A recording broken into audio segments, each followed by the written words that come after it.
Hey, it's D. Scott Lofthouse of Lofty Enterprises and dscottlofthouse.com in Anchorage, Alaska. So today is video 3, where we're talking about the dirty dozen mistakes that are made in retirement planning. And so mistake number 3 is not starting to save early enough.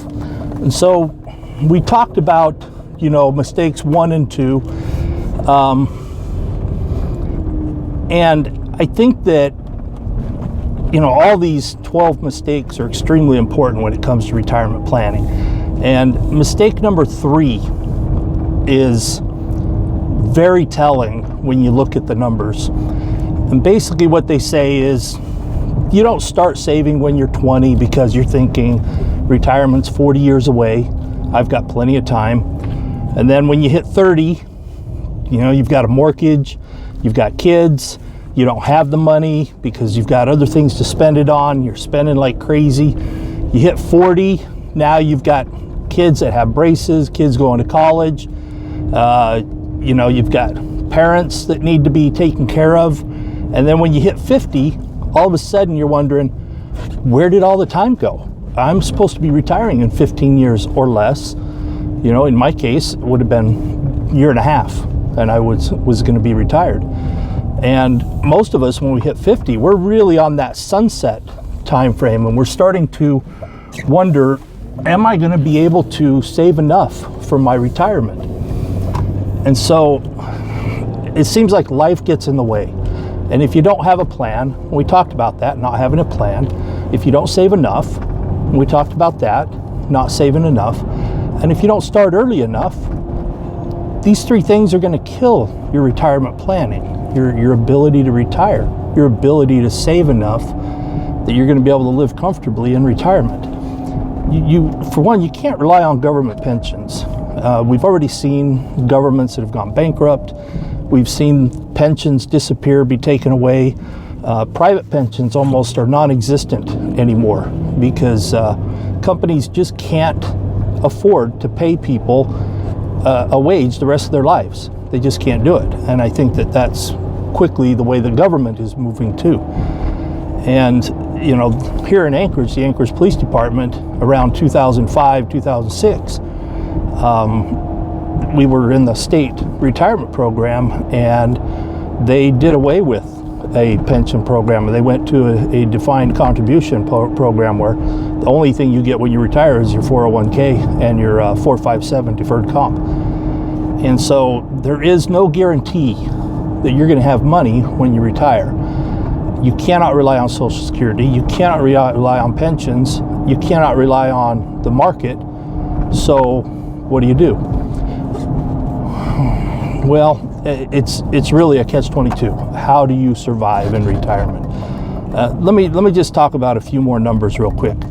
So they say that if you'll save $2,000 a year for 9 years, then let that build, let that grow for 41 years, you're going to end up with enough money to retire. That's amazing. So $2,000 each year for 9 years. So that's $18,000. And you let that sit and compound interest over 41 years. And so after a 50-year time frame, you're going to have enough to retire. Or you wait those 9 years and you start saving, you're going to have to save $2,000 for 41 consecutive years to have the same amount of money. So 41 and 9, you can either save $2,000 a year for 9 years and let it sit for 41 years, or you can not save for the next 9 years and then save $2,000 every year for the next 41 years, and you'll have the same amount of money. It's pretty amazing how compounded interest works and how your money grows. But that's what the whole thing about investing is all about.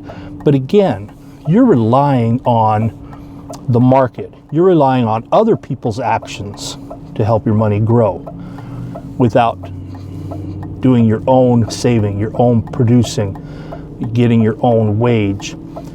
And it's amazing.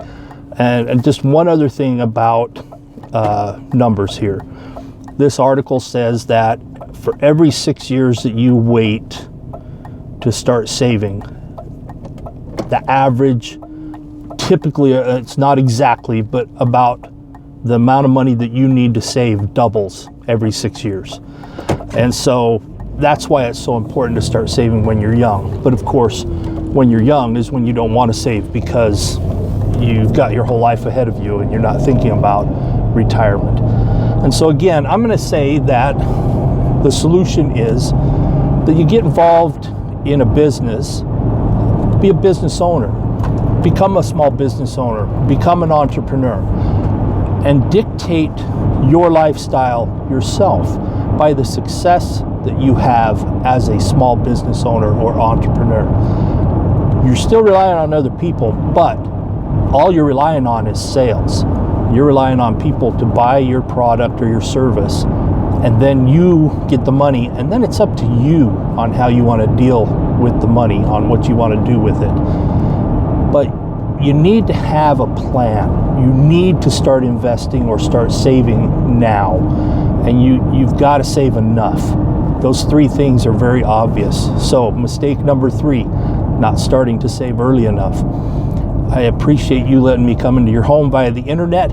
I hope that you're getting some value out of these videos that I'm making, that you're learning something about retirement planning, and also something about small business ownership, entrepreneurship, and that you're willing to start taking a chance and dictating your life, dictating your lifestyle, dictating the terms that you want to live your life under, and stop letting other people dictate it for you. You don't need to work for a boss, work for yourself. And I hope that this leaves you in good spirits. And I'm going to be leaving for Thailand tonight, so I don't know as I'll be able to make any more of these videos for the next 2 weeks, but I will be posting and making videos about what I learn at the Moab Titanium Mastermind in Thailand. And we'll talk to you later. Bye-bye.